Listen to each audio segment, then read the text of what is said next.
All right, I got the sniper, Sean Woodson, back on the show now, who's going to be fighting next at UFC 278 on August the 20th against Luis Saldana. Sean, how are you? Doing great, man. How about you? I'm doing fantastic. Happy to have you back on. I believe the last time we did speak was right after your big win over Colin Anglin. So, man, that seems like forever ago now, man. Why have you been away for so long? Busted up my hand that I broke in the fight before that one. So I fought Yusuf before, and I broke my left hand and needed surgery on it. And then, as quick as the last one was, I ended up busting it up again and had to take. How long has it been now? Like 8-9 months or something like that. Yeah, It's been something. It's been some. So yeah. I just rested my hand. The last time I rushed it, I came back too early, which is why it broke again on me. So yeah, now I had to just give it its full time to heal and not try to rush it. I love fighting. I love being in that cage, and I kind of knew better last time that I was pushing it, but I just wanted to go ahead with it anyway. But yeah, now I'm just gonna do its best. gotcha. That makes sense. So how long, were you on the shelf, or you're not able to use that hand till you could, use it again, in sparring and training? I had to give it about 6 months. I had to give it about 6 months before it fully healed and I could fully get back active. Last time, before after I broke it in the Yusuf fight, they told me, give it 6 months, but I'd only gave it like 2 or 3 months, and I was back training. It felt great, and I think that's a reason why it went out on me this last time. But since then, though, I've done everything right. I've done all sorts of rehab you can think of. I've gave it the right amount of time, and even added some time to that just to make sure it's 100% and that we won't keep having that issue. That must have been hard for you just to stay, on the shelf and not want to get in there and use it. Cause I know, like you said, you want to stay active, but was that difficult for you as far as the mental side goes to stay disciplined? Yeah. It was difficult. It was definitely, just some more adversity to overcome, I guess. It was definitely a new challenge. I feel like, I'm the best in the world, and that, I can run through a lot of these guys. I know I got, what it takes to string together, 3-4, fights back to back. I got my weight under control now. That's not an issue. Before, what was keeping me from being active was, the big weight cuts and, needing time in between fights, for my body to adjust. But I got that dialed in now. And now that I'm back, got my hand all together and I'm on top of these injuries and just worrying about my body more, this will be the start of me being active and stringing some good performances up.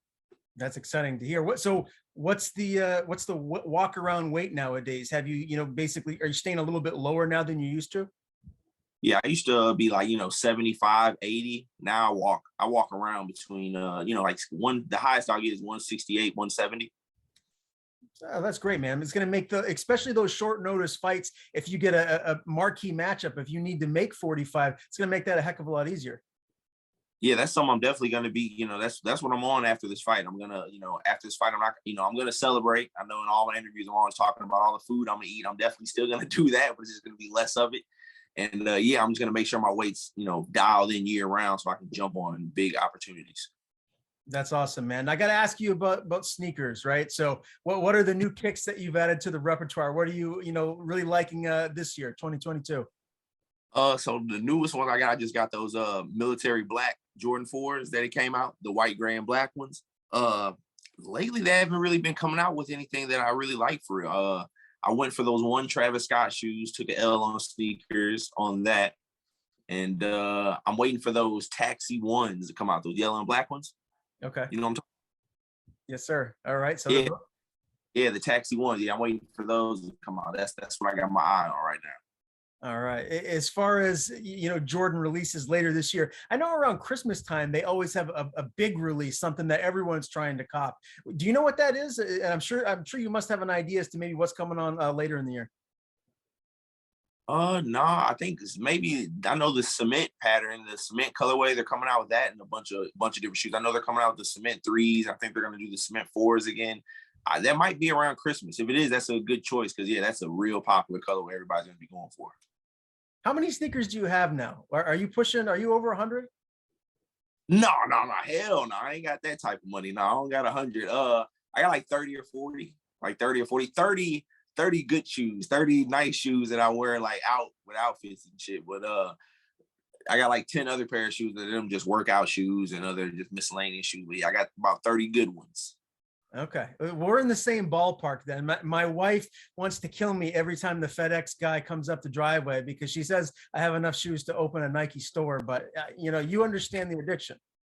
Yeah, for sure, man. It's crazy because like I don't even wear, like there's so many shoes I have that I haven't even wore yet. Like Jordans that I just got in this nice plastic case that I haven't even wore. Yeah, I'm a real simple dude. I wear the same stuff a lot. It's just a matter of it's stuff I wanted when I was young and I couldn't have it, and now I got the money to get it, so I get them. I mean, there's a time and a place for them for sure. That it's not like I'm never gonna wear them, but I just don't wear them as much as you would think. Yeah. Okay. Well, I'm with you there. Anytime I interview Sean Woodson, I got to talk to you about sneakers. So I'm glad we could dive into that a little bit. I want to ask you too about the division. 145 pounds, obviously, is your division, and the champ, Alex Volkanovski. I mean, my God, I didn't expect him to do what he did to Max Holloway. He made it look, and I hate to use the word easy, but man, he looked good and just dominated that fight. And now there's discussions about him wanting to go up and grab the 55-pound belt. What do you think he should do? Do you think he should stick around 45 and fight a couple more guys that are at the top, or has he earned the opportunity to go up a weight class and be a double champ? I mean, yeah, of course. I mean, he's definitely earned, do whatever he wants. He's going down. He's one of the GOATs for sure. Just like you said, he really surprised me that last fight against Holloway. He looked, like a totally different fighter. It looked like his skills, it took like, an even bigger leap from where they already were. He looked really good in that fight. His striking looked, really, really good. I mean, if you're asking me, so yeah, I'll give you my opinion. I don't think he should go up to 55. I think he's too small. If I was him, I'd just stay at 45 and keep racking up them title defenses and making money. But yeah, I think he's too small for those guys up at 55. I mean, kudos to him for even wanting to do it and like the challenge. I think he would even agree that he's too small for those guys. But I mean, hey, he's going for it. Who do you think should get the next title shot? I mean, there's talks about Josh Emmett, Yair Rodriguez. I interviewed Jonathan Pierce the other day. He thinks Arnold Allen should get the next shot. Who do you think should, get the shot against Volk if he does stick around and defend it? I think Josh Emmett's earned that. I think Josh Emmett should get that title fight. Arnold Allen, he just like Emmett has said in other interviews, he just doesn't have the quality of opponents. He hasn't beat many top 10 guys, if any. I don't think Emmett's put together a bunch of impressive wins over top 10 and top 5 guys. I think Emmett's the clear next guy in line. After Emmett, I think Emmett's the next guy in line who earned it, but I really want to see Yair versus Volkanovski. That would be an interesting fight. And one more question about the guys at the top of the division. What's next for Max Holloway? I mean, at this point, it almost seems like his title run, and he's one of the greatest featherweights that the UFC has ever seen. It seems like it's over because Volkanovski is still in the division. What do you feel like should be next for Max? Now Max, I think he has the size. He could go up to 55 if he wanted to. I mean, he can hang around at 45. I think there's a bunch of exciting matchups there still for him at 45. There's a few. Yeah, but 55. There's some exciting matches there. You could chase that Conor rematch. Him and Dustin fighting again would be nice. There's a bunch of matchups at 55 actually that I'd like to maybe go up to 55. Okay, I actually like that. And if Conor could get down to 55, that would be a fight that I would love to see. Conor Max too. Sign me up. Now, the last time I did talk to you, Sean, you said that you wanted Milsic Bagdasaryan. That was the fight that you wanted. Now you have Luis Saldana. Is this fight better or worse? Are you happy with this opponent? Yeah, I'm happy with his opponent for sure. He's a far more experienced fighter than Milsic is, and and that's a big reason why I'm more happy with this matchup because Milsic got I think he's only had about 6 or 7 pro fights or something like that. This dude's had 25, close to 30 pro fights, I think. That's I think it's more of a test. He's more of a well-rounded fighter too. I think he's more dangerous than Milsic. He has more weapons to throw at me, and I'm more excited on getting a dominant win over a really experienced guy like Saldana. Is he best in one area? Like, is there one aspect of his game that you got to watch out for the most? Yeah, I think it's his striking. I think striking is his best weapons. He has some real diverse kicks that you got to watch out for early on. But yeah, striking is if I had to pick his strongest spot, that would be striking for sure. Okay. And as far as this camp goes, man, how has it been for you? How healthy are you feeling as we approach August 20th? I mean, that's the most important thing. I feel 100% healthy. I mean, I'm sure you've heard, tons of fighters always talk about how they, go into fights with, bumps and bruises and injuries. I have none whatsoever. I'm good and ready to go. That's most important. And yeah, I've just been here in St. Louis with my same team, Wolves Den, and my strength and conditioning coach, Matt Owen at Project Deliverance, just building on top of all the work we've been putting in over these years. And obviously UFC 278 is going to be in Salt Lake City, Utah. You ever been to Utah before? Is this your first trip? Yeah, no, I haven't. I'm excited. Yeah, I'm excited to go to Utah. I'm excited to go somewhere new. And yeah, I'm excited for that for sure. First time.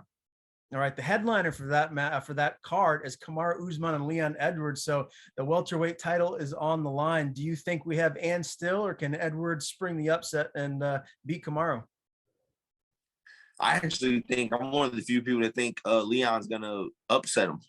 I think Leon's a totally different fighter now. I mean, they both. It was so long ago that they both obviously have grown, but I think Leon has made the most improvements. I think Kamaru is more similar to the first time they fought than Leon is to himself when they first fought. And yeah, Kamaru's just older and has had a bunch of injuries that are well documented or whatnot, and I feel like Leon may be the more hungrier fighter. And yeah, I just got a feeling in my bones that Leon's gonna pull off the upset. How does he get it done? Does he finish him, or is this going the distance? I'd say the distance. I'm just feeling, I see him, not engaging with him too much with the striking. I mean, not striking, the wrestling, not letting him, get a hold of him. I think, Kamaru is definitely probably the stronger, more dominant grappler. But yeah, I see Leon picking him apart the whole time. Wow. Okay. I would love to see that. I mean, to shake things up in the 170 division, that would be fantastic. Now, are you going to be getting out to Utah early for, I mean, I know you got to do, media weekend and all of that. When do you actually fly out? I think this is going to be the same as usual. They fly us out that Monday or Tuesday of fight week. So yeah, just showing up for fight week. Okay. And who you bringing with you? Is it the same team, same guys in your corner? Yep. Same team as last time. Yes, sir. All right. And this matchup with Saldana, does this go the distance? Are you getting him out of there in first, second? Like, how ultimately do you see this playing out? No, I don't see that. I don't know when. I don't know if it'll be the first, second, or third, but I'm gonna finish him. That's gonna be on my mind from bell to bell. I'm gonna be hunting for that finish from bell to bell. And yeah, and based off of his style, also, I feel like that the finish is just bound to happen. I don't see him. I don't see him running. I mean, he might, man. I don't know. It's hard to predict. You know what I'm saying? I know a lot of guys plan A when they go in here with me, they have one game plan, but I know they quickly call the audible and change things up. He could be thinking that he's going to come in here and strike with me, but I think he'll, start wrestling. And but he's flashy though. He likes to be flashy and be creative. So yeah, I feel like a finish will happen. All right. And if you do get this win, what are you hoping is next? I mean, I know Abu Dhabi, the UFC is going back there later this year. Is that something that intrigues you, or are you hoping to, stay stateside and maybe fight in Vegas or somewhere else? I'm focused on August 20th for sure. But if I can have it my way and come out of there, damage free, I like to get on that November card in New York, November 12th.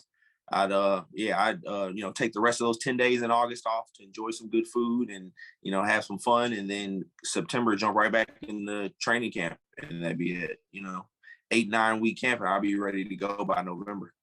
All right. I heard that the UFC might be coming back to Boston later this year. I don't know that for sure, but if they do, selfishly, I'd like to see you on that card because you'd be in my neck of the woods and maybe I get a chance to see you at Fight Week. Hell yeah, sign me up. Yeah, I'd always love to go back to Boston. That's where it all started for me. As far that's where I made my debut, and it was beautiful, fun, cool city. Yeah, I'd love to go back there. Sign me up. All right, man. Well, Sean, it's always great to talk to you again. Sean Woodson meets Luis Saldana at UFC 278, August the 20th. Before I do let you go, but I want to give you the floor. Please tell people where they can follow you on social media. If you have anyone to thank, any sponsors, floor is yours. Yeah, catch me on Instagram, STL Sniper 314. It's pretty much the only social media app I use. I'm not really on Facebook all that much or Twitter at all. So yeah, Instagram, STL Sniper. And yeah, just want to thank all my sponsors, all my people here in St. Louis, my team Wolves Den, my guy Matt Owen, Horsepowers and Barbells on Instagram too. Check him out. He's got a lot of good stuff on there. And yeah, just all my supporters, my fans, my people here in St. Louis. They know who they are. I got too many of them to mention.